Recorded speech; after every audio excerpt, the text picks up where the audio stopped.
Here we are, the last week of December. How should we wrap up the year? What about the new year? Do you make resolutions? Do you find your word?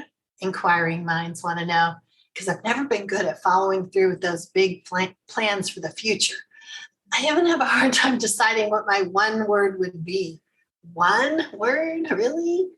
Maybe because I love words, or maybe I'm just indecisive. I don't know. So let's do this together. Let's see what you need to be confident about unschooling.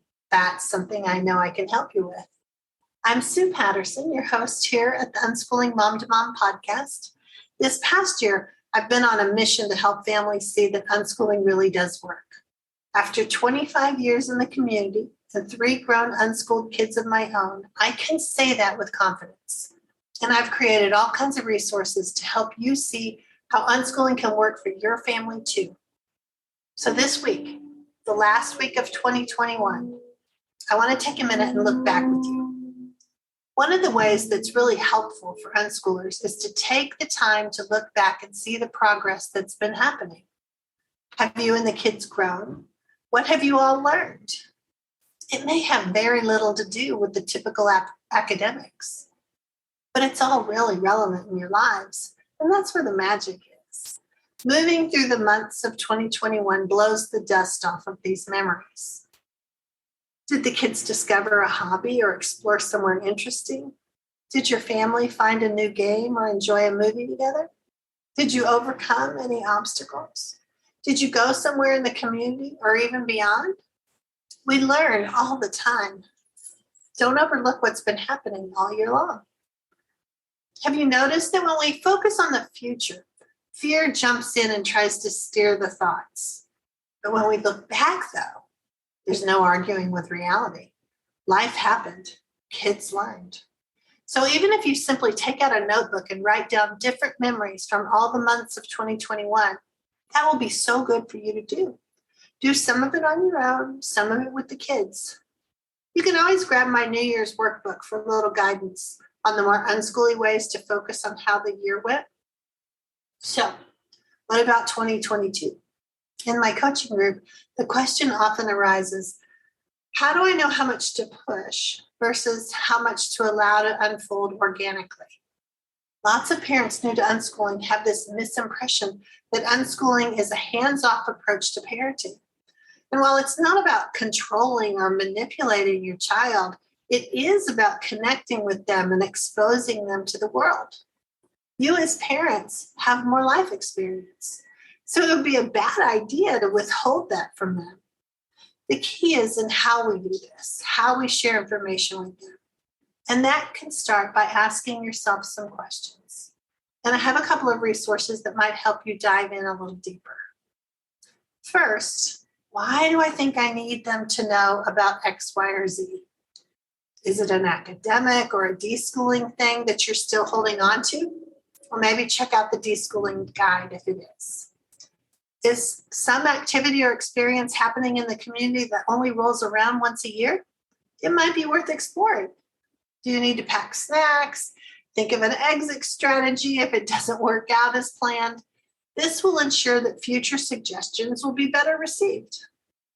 Have you looked at their interests and found something kind of close to that? You'll have a higher chance of them enjoying it because they like those kinds of things. Is it a family thing you'd like to do? You are allowed to have wishes too. Think about how to set the stage so that can go well. Not sure what to do for the next steps? Well, I have a brainstorming guide that can help you no matter where you are on your unschooling journey. And even if you're not unschooling, these ideas are great ways to connect with the kids and see what opportunities everyone wants to pursue.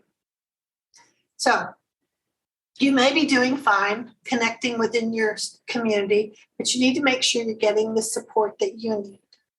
Maybe your community is more homeschooling and makes you feel like you're not doing enough. Or maybe you learn best with other people, knowing you're not alone. The free Unschooling Mom to Mom Facebook group is a place to bring an occasional question, but with 37,000 group members internationally, it's not the cozy community feel that I want to create. So that's why my Creating Confidence membership group I made back in 2016 continues to this day. You're always welcome to join us without any long-time commitment. I'm adding in a one-time setup fee since I've grown an enormous library of unschooling resources only available to members. And I'm doing a little more hand-holding to help those new to unschooling get their feet on steadier ground. So I'm adding this one-time setup fee starting January 1st. And I'm mentioning it now because if you've been thinking about getting some more support and joining the membership group, you want to hop in this week and save some money. Maybe you're ready to jump into unschooling and you need a course to help you get the foundation you're looking for. That's also on sale till the end of the month. Videos, resources, inspiration, all that you need to get started. Remember, knowledge plus support. That's what's going to lead to unschooling success. I want you to be successful. Just as you identify how your kids learn best, I want you to think about how you learn best too. Successful unschooling parents are always learning, always peeling back those ideas we may be hanging on to, asking ourselves, why do we have to do that? Or why is that bugging me? So I have lots of resources to help you figure out how to really embrace this unschooling life, where the kids can learn and grow and you can connect with them along the way. Take a little time to look back on this past year. Having this broader view of it may help you see with a little more clarity.